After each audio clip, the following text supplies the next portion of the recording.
Hey guys, it's Bella. I know it's been a while, but I am really excited to be back and making this video because I'm going to be giving all of my recommendations for Pride Month or any time of the year, but basically just books of all genres with really good LGBT representation and good representation in general. And so if you're looking for a book to read with that kind of representation, then stick around because I have a lot of really good options.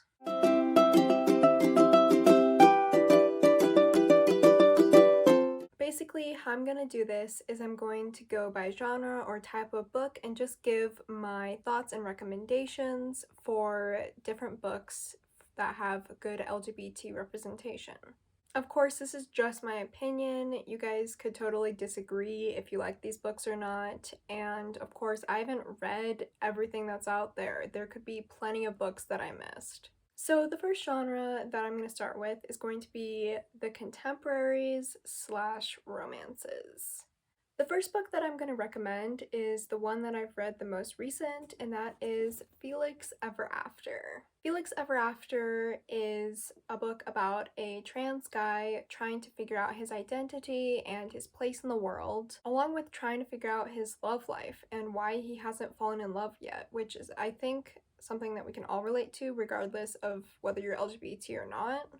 This book has a POC main character, and in general, I think it's really good with representing how, like, the younger generations actually act and feel. One thing that I also really liked about it was it showed a lot of different opinions and ideas in the LGBT community, because a lot of the times it's just presented as we believe this, etc. But this showed that there are a lot of different types of people in this community and not all of them believe the same thing.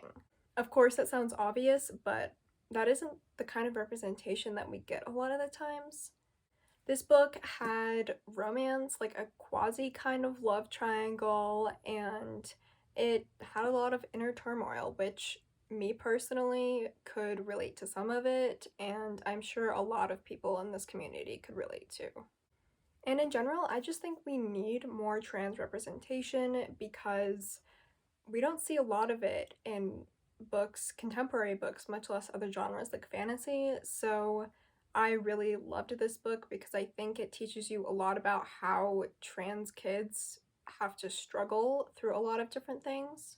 The next one is The Seven Husbands of Evelyn Hugo, and this is a pretty popular book. I've seen it a lot around Instagram and TikTok and those places, but this is the first book that I'm going to be talking about that has a bi main character, and she is so relatable, so real, and even though she's a Hollywood like movie star and not a lot of people can relate to that in terms of her struggles with her identity and stuff, it is very realistic and relatable. This story was told in a really unique way through like a interview kind of style, so that made it really engaging. And this is the type of book that kind of differs with its romance. Like, it shows a very realistic perception, or not perception, but outlook on romance. It doesn't have that kind of traditional falling in love feel. It's very slow and kind of random at times because that's how it is in real life. So that was something that really made this book stand out to me. But yeah, another POC main character and great bi representation. The last contemporary / romance book that I'm going to be recommending is my favorite romance book of all time and one of my favorite books of all time. I've talked about it on this channel before. It is amazing. And that is Red, White, and Royal Blue. I love this book. I have listened to it. I've read it. It is incredible. It is so funny and charming, and it sucks you in right away. It's kind of an enemies / rivals to lovers between the son of the president and the son of the queen. It's really nothing like I've ever read, but again, another POC main character and just a lot of talk about how the media affects this kind of thing, and how the media affects when famous people or people in the eyes of the public come out, and obviously that's not something a lot of us can relate to, but in terms of the whole like coming out issue and the struggles with that, it is very relatable. I can't even describe the love that I have for this book. You just need to read it. If you're gonna read any book that I recommend here, this is definitely one of the ones that I would want you to read the most. Also, the first time I read it in one day, so if that tells you anything, there you go. The next genre is urban fantasy, and I'm really excited about this genre because it has a lot of books that are very dear to my heart in it. So first, I'm going to be talking about the Shadowhunter Chronicles as a whole. City of Bones is actually the first fantasy book and maybe the first book where I read about a bi character, and it was incredible. Magnus Bane is one of my favorite characters of all time, and he just takes up such a near and dear space in my heart. If you don't know, the Shadowhunters Chronicles are an urban fantasy about people who have angel blood, and they use runes and other magic to protect people and hunt demons. And it's a really good series. It has its flaws, but overall it's one of my favorite series of all time. But when it comes to just like the LGBT part of it, it has really good representation that, at least personally for me, was done really well. In the first series, it has the least, except for the Infernal Devices, which is kind of like a prequel series. It's hard to explain. Someday I'm gonna do a video on the order of reading these books, but basically the first series has a gay character who slowly over the series learns to be more confident and accepting of himself, and it has a bi character, Magnus Bane, who is just incredible. He is confident and amazing, and we don't really see many of those like identity issues that you would see behind the scenes with some other characters, like you do with Alec, who is the gay character.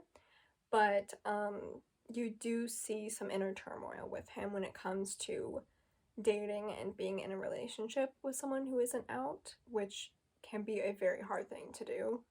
I don't have the book out, but the Dark Artifice series is maybe the series with the most representation. I don't know, it's kind of a tie between that and this series, but it has trans characters, more bi characters, poly characters, just all sorts of things. So if you're looking for really good fantasy that has people that look and are like you, then check the Shadowhunters Chronicles out, because it just is such a series that is near to my heart, and I really, really love all these characters. The last urban fantasy that I have to recommend is actually the book that I've read the last, like it is my most recent read, and that is The House on the Cerulean Sea.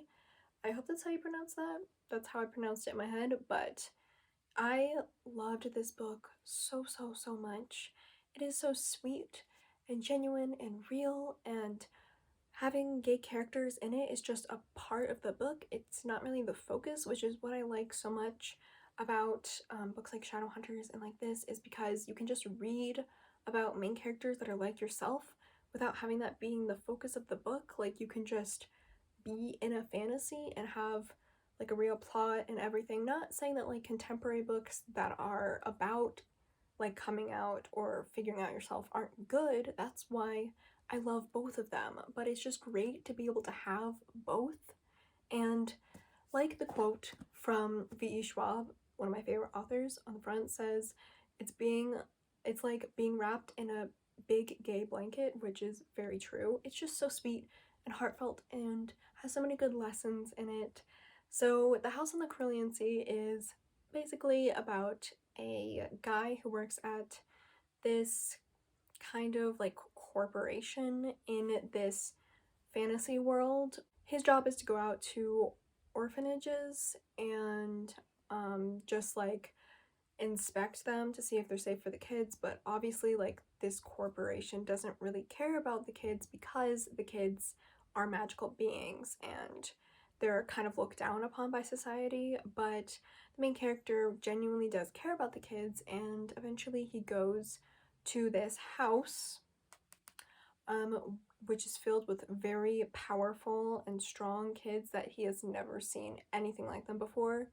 And the person who runs the orphanage is has some secrets, and he's a very like mysterious but very kind person, and it's just about him kind of realizing how the world actually is and learning to love the children and also falling for the guy who runs the place.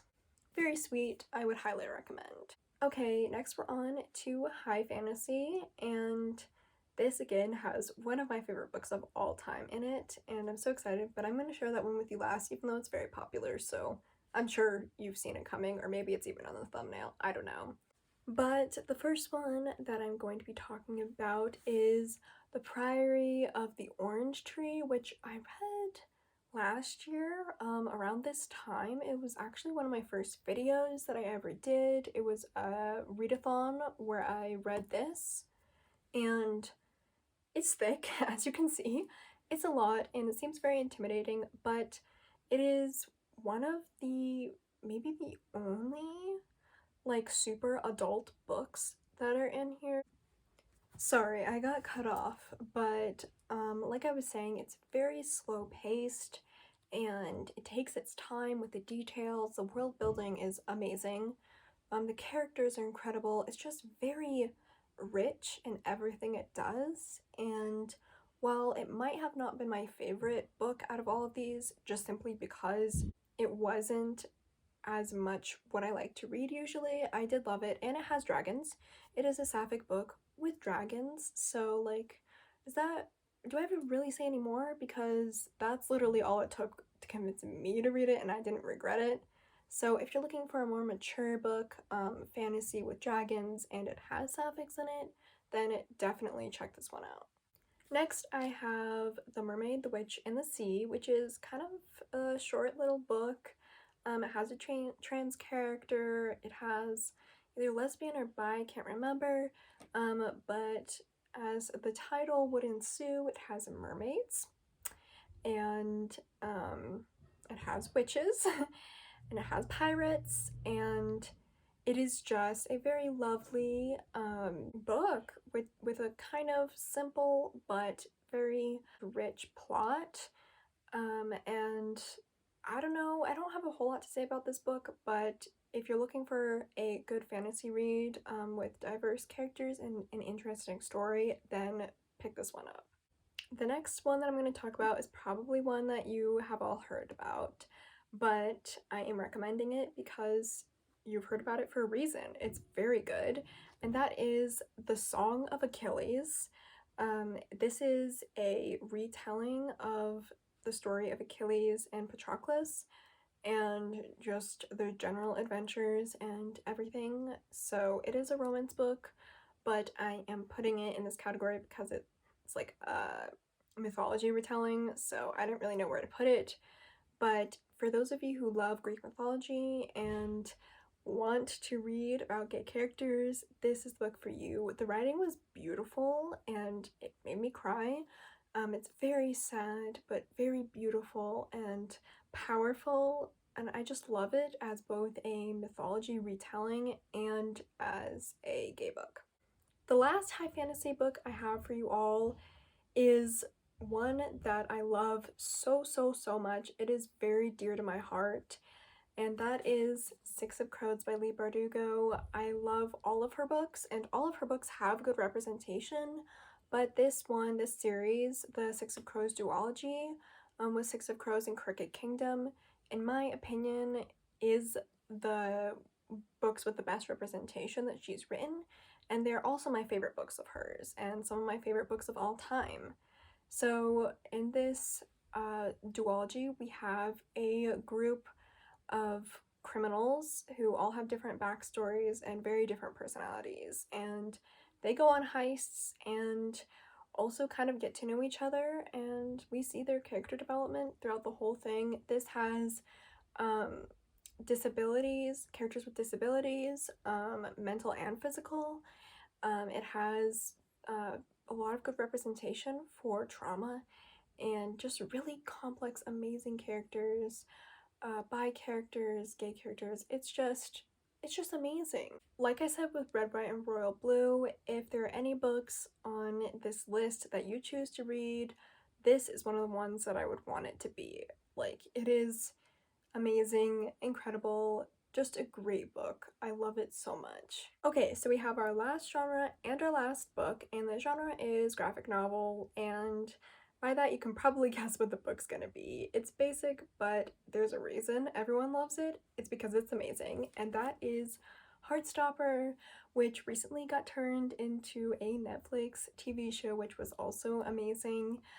If you're looking for good TV shows, I would definitely recommend that. But Heartstopper is just a lovely, cute story about two guys trying to figure out their identities and falling for each other. It takes place in high school, and it's just the most cute, adorable, most wholesome thing ever, but also explores a lot of issues that teens face in a very real way.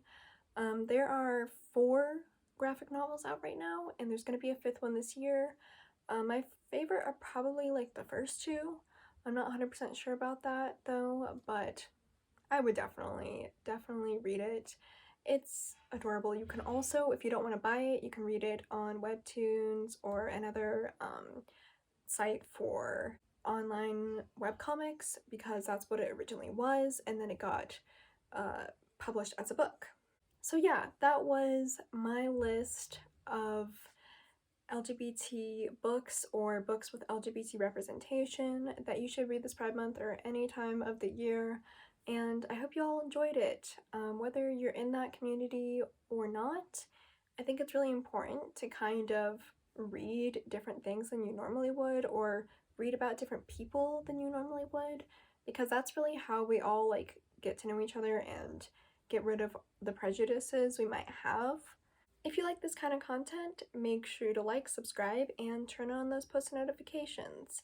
Bye!